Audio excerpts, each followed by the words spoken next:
Já apareceu para você um cliente querendo que você avaliasse a estrutura dele, porque ele quer colocar talvez um escritório em cima da cozinha, ou em cima da sala, ali na casa dele, que na verdade foi projetada para ser uma estrutura térrea? Então, vem comigo, eu vou te explicar agora um caso aqui que aconteceu comigo, que eu projetei e entreguei o projeto para o cliente. E hoje ele está bem feliz lá.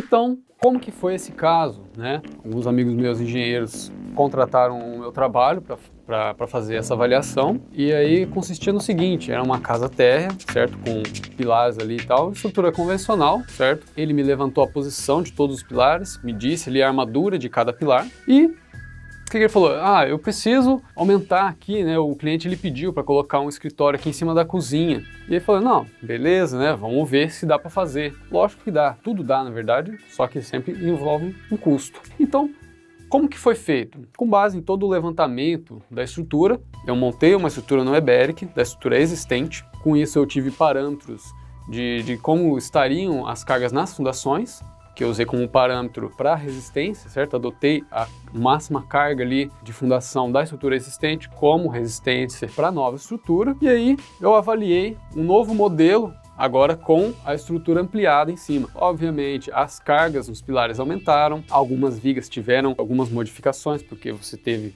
uma carga de parede ali em cima também. Inclusive, uma das preocupações que eu tive, que na verdade uma necessidade do cliente que ele me levantou, era que a parte de cima deveria ter uma parede, certo? E aí eu coloquei carga de parede de alvenaria convencional e resultou na necessidade de reforço da laje. Só que reforçar a laje é uma zica danada. Então, qual foi a solução que eu dei? Optei por substituir a carga dessa alvenaria por uma carga de drywall e especifiquei isso no projeto, né? Então, não tem problema você mudar a carga, desde que você estabeleça que o uso daquilo é para tal, certo? Então não tem problema. E os pilares ali, né? Alguns pilares acabaram não passando, e aí detalhei, e aí não tem como a gente fugir de detalhes manuais nesses casos aí de reformas. Então detalhei ali os detalhes dos pilares, com aumentos de seção, com as armaduras ali novas, considerando as armaduras antigas. Então vamos pensar que as armaduras antigas eram de uma certa bitola, a armadura nova, outras bitolas. Então esse cálculo, essa verificação, eu também tive que fazer a parte do Eberic, então eu acabei usando um aplicativozinho chamado Obliqua, que é um aplicativo aí que você tem disponível na internet, ele é bem leve, tá? Ele é simplesmente um arquivo executável.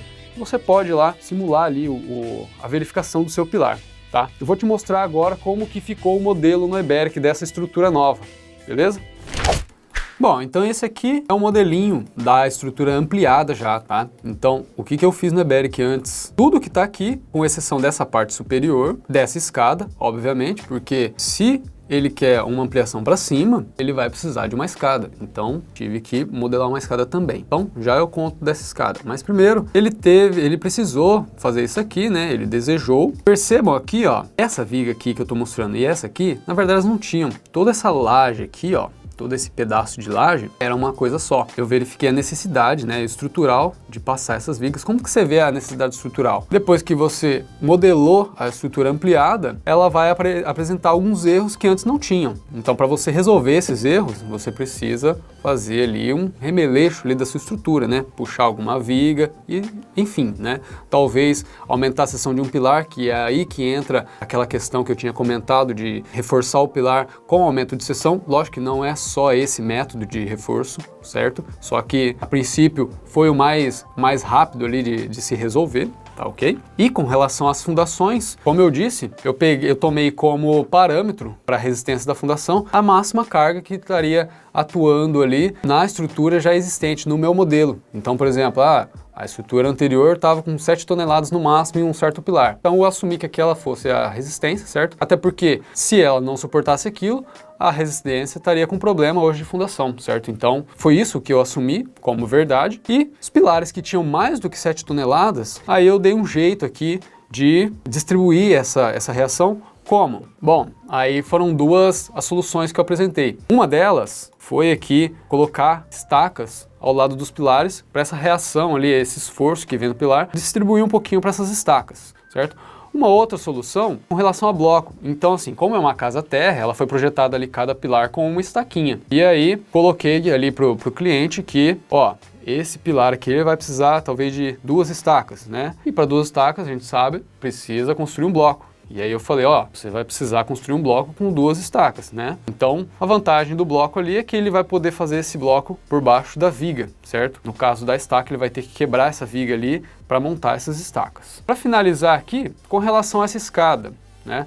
A escada, para caber ali no terreno, a solução que foi dada aqui é que ela tivesse uma geometria em U. Então ela tem 3 lances ali e 3 patamares, né? Um patamar superior ali, um a meia altura, né? Uma na verdade a 1/3 de altura, o outro a 2/3 de altura, como está aqui, né, no modelo, ó, um patamar aqui, outro aqui, outro aqui. A princípio, eu tinha modelado esse patamar simplesmente apoiado lá em cima e simplesmente apoiado lá embaixo. Lembrando que uma escada autoportante, é uma dica que eu já te dou, tem que engastar todos os lances nos patamares, tá? Senão você tem um problema de estrutura hipostática, tá? Então você corre um certo risco aí de desabamento da estrutura se caso você não fizesse engastamento, tá ok? E aí, para suprir algumas necessidades, certo? Essa escada não estava passando só com esses 2 apoios, eu peguei essa viga, puxei ela um pouquinho para fora aqui e, além disso, também verifiquei a necessidade de puxar essa viga aqui, ó, na altura desse patamar. Então, quer dizer, a viga, ela acabou tendo um apoio nessa viga existente aqui, tá?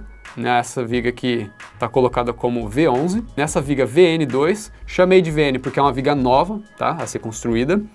E essa viga VN3 aqui, ó, VN3, além da viguinha baldrame. E aí não esqueçam que você está colocando uma viguinha baldrame ali só para apoiar a escada, você precisa ter um apoio no solo. Então eu coloquei 2 estacas ali, uma em cada extremidade dessa viga. Feito isso, então, girei todo o detalhamento e o cliente está lá construindo agora isso aqui, tá lá mó quebra-quebra agora, beleza? Mas ele ficou contente com o resultado final. Curtiu o vídeo? Deu uma esclarecida aí? Então eu espero que você tenha gostado. Comenta aí se caso você tiver alguma dúvida que a gente vai analisar aí. De repente a gente monta um outro vídeo com mais dúvidas, certo? E se você tiver alguma outra solução, também comenta aí, né? Sempre é bom discutir mais soluções, certo? A estrutura não é uma solução, são infinitas, certo? Se inscreve no canal e compartilha e até mais.